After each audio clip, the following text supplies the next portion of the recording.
നമസ്കാരം.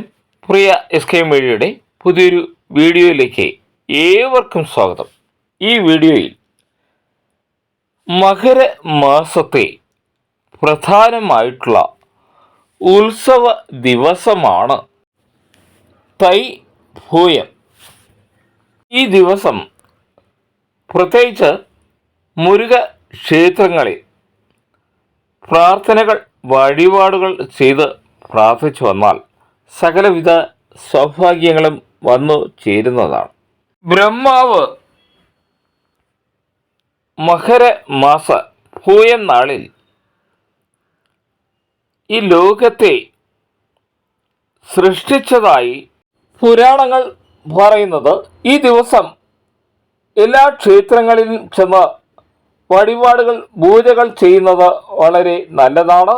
അതുപോലെ മുരുക ഭഗവാൻ വള്ളി ദേവിയെ വിവാഹം കഴിച്ച ദിവസമാണ് തൈമാസത്തിലെ പൂയം നാൾ എന്ന പ്രത്യേകത ഈ ദിവസത്തിന് ഉണ്ട്.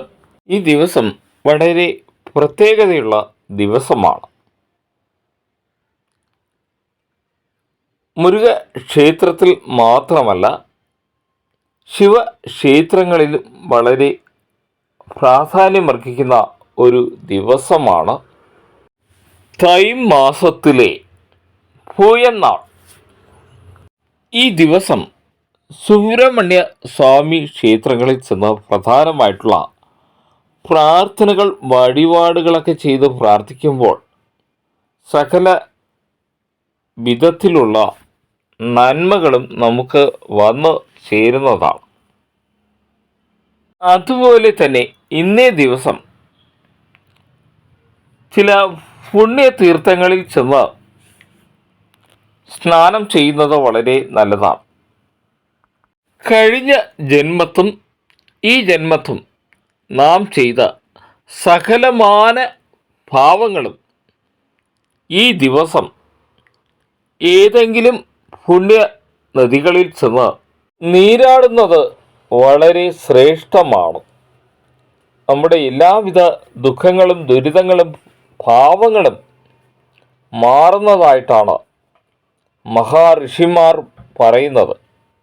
പ്രത്യേകിച്ച് ഈ ദിവസം തിരുച്ചെന്തൂരിലെ കടലിൽ ചെന്ന് നീരാടി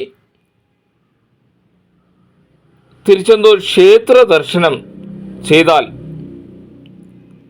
സകലവിധ ഐശ്വര്യവും വന്നു ചേരുന്നതായി ഭക്തരുടെ വിശ്വാസം. അതുപോലെ തന്നെയാണ് കാവടി നേർച്ചകൾ നടത്തുന്നത് നല്ലതാണ്.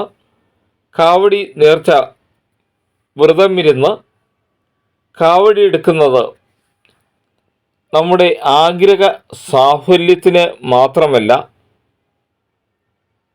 സാക്ഷാൽ മുരുക ഭഗവാന്റെ കൃപാകടാക്ഷം ലഭിക്കുന്നതിനും അത് വളരെ നല്ലതാണ്. അതുപോലെ തന്നെ പുത്ര സൗഭാഗ്യം ലഭിക്കാത്തവർ ഈ ദിവസം മുരുക ക്ഷേത്രത്തിലെത്തി പൂജകൾ വഴിപാടുകളൊക്കെ ചെയ്ത് പുത്ര സൗഭാഗ്യം കൈവരിക്കുന്നു. അതുപോലെ തന്നെ വിവാഹ പ്രായമെത്തിയിട്ടും വിവാഹം നടക്കാത്ത സ്ത്രീ പുരുഷന്മാർ ഈ ദിവസം പ്രത്യേകമായിട്ട് മുരുക ക്ഷേത്രങ്ങളിലെത്തി പാലഭിഷേകം, പഞ്ചാമൃതം എന്നീ അഭിഷേകങ്ങൾ ചെയ്ത് പ്രാർത്ഥിക്കുന്നു. അതുപോലെ ഈ ദിവസം മുരുക ക്ഷേത്രത്തിൽ മാത്രമല്ല ശിവക്ഷേത്രങ്ങളിലും പൂജകൾ അഭിഷേകങ്ങളൊക്കെ ചെയ്യുന്നത് വളരെ നല്ലതാണ്. പ്രത്യേകിച്ച് നടരാജ പ്രതിഷ്ഠയുള്ള ക്ഷേത്രത്തിൽ പോയി ദർശനം നടത്തുന്നത് വളരെ നല്ലതാണ്. ദർശനം നടത്തി അഭിഷേകങ്ങൾ ചെയ്താൽ നമുക്ക് എല്ലാവിധ ദോഷങ്ങളും മാറി സകലവിധ നന്മകളും കൈവരുന്നതായിട്ടാണ് വിശ്വാസം. എന്തുകൊണ്ടാണ് ഈ ദിവസം ശിവക്ഷേത്രത്തിൽ ഇത്രയധികം പ്രാധാന്യം അർഹിക്കുന്നത് എന്നാൽ പതഞ്ജലി മഹർഷിയുടെ ആഗ്രഹപ്രകാരം ശിവനും പാർവതിയും ആനന്ദ നൃത്തം ആടിയ ദിവസമാണ് മകരമാസത്തെ അല്ലെങ്കിൽ തൈ മാസത്തെ ഭൂയന്നാൾ. വരുന്ന പുണ്യദിനത്തിൽ മുരുക ക്ഷേത്രങ്ങളിൽ ദർശനം നടത്തുകയും അതുപോലെ ശിവക്ഷേത്രങ്ങളിൽ ദർശനം നടത്തുന്നതും വളരെ നല്ലതാണ്. പ്രത്യേകിച്ച് മുരുക ക്ഷേത്രത്തിൽ ദർശനം നടത്തി അഭിഷേകങ്ങൾ ചെയ്യുന്നത് വളരെ നല്ലതാണ്.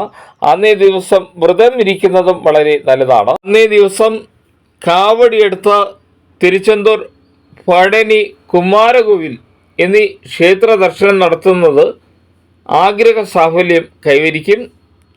തൈ മാസത്തിലെ പൂയം നക്ഷത്രം വരുന്ന ദിവസം പ്രത്യേകിച്ച് വിവാഹ പ്രായമെത്തിയവർ, കന്യകകൾ എന്നിവർ വ്രതമിരുന്ന് മുരുകക്ഷേത്ര ദർശനം നടത്തി ഏതെങ്കിലും ഒരു അഭിഷേകം ചെയ്ത് പ്രാർത്ഥിക്കുന്നത് വളരെ നല്ലതാണ്. നല്ല കുടുംബങ്ങളിൽ നിന്നും വിവാഹ ആലോചനകൾ വരുവാനും നല്ല രീതിയിൽ വിവാഹം നടക്കുവാനുമുള്ള ഭാഗ്യം അവർ കൈവരിക്കുന്നതാണ്. അതുപോലെ ഈ ദിവസം 1008 പ്രാവശ്യം ഓം ശരവണഭവ എന്ന മന്ത്രം പറയുകയോ അല്ലെങ്കിൽ എഴുതുകയോ ചെയ്യുന്നത് വളരെ നല്ലതാണ്. അവരുടെ ആഗ്രഹം എന്തായാലും അത് നടക്കുന്നതാണ്. ഓം ശരവണ ഭവ എന്ന മന്ത്രം പറയുന്നതും ആ മന്ത്രം എഴുതുന്നതും വളരെ നല്ലതാണ്. തൈ മാസത്തിലെ പൂയം നാളിൽ മുരുകക്ഷേത്ര ദർശനം നടത്തി പഞ്ചാമൃതം അഭിഷേകം ചെയ്യുന്നത് പോലെ തന്നെ പഞ്ചാമൃതം കഴിക്കുന്നതും വളരെ നല്ലതാണ്. അത്രയ്ക്കും വളരെ അധികം പ്രാധാന്യം അർഹിക്കുന്ന ഒരു നിവേദ്യമാണ് പഞ്ചാമൃതം. പഞ്ചാമൃതം അഭിഷേകം ചെയ്യുന്നത് നമുക്ക് വളരെയധികം നന്മകൾ നേടിത്തരും. അതുപോലെ പഞ്ചാമൃതം സേവിക്കുന്നതും വളരെ നല്ലതാണ്. നിങ്ങളെല്ലാവരും മുരുക ക്ഷേത്ര ദർശനം നടത്തുക, അല്ലെങ്കിൽ ശിവക്ഷേത്ര ദർശനം തൈമാസത്തിലെ പൂയം നാളിൽ പ്രധാന വഴിപാടുകൾ പൂജകൾ ചെയ്ത് മുരുക ക്ഷേത്ര ദർശനം നടത്തി പ്രാർത്ഥിക്കുക. നിങ്ങളുടെ എല്ലാവിധ ആഗ്രഹങ്ങളും തിരുച്ചെന്തൂർ മുരുകൻ എല്ലാവിധ സൗഭാഗ്യങ്ങളും നിങ്ങൾക്ക് നൽകി നിങ്ങളെ അനുഗ്രഹിക്കുന്നതാണ്.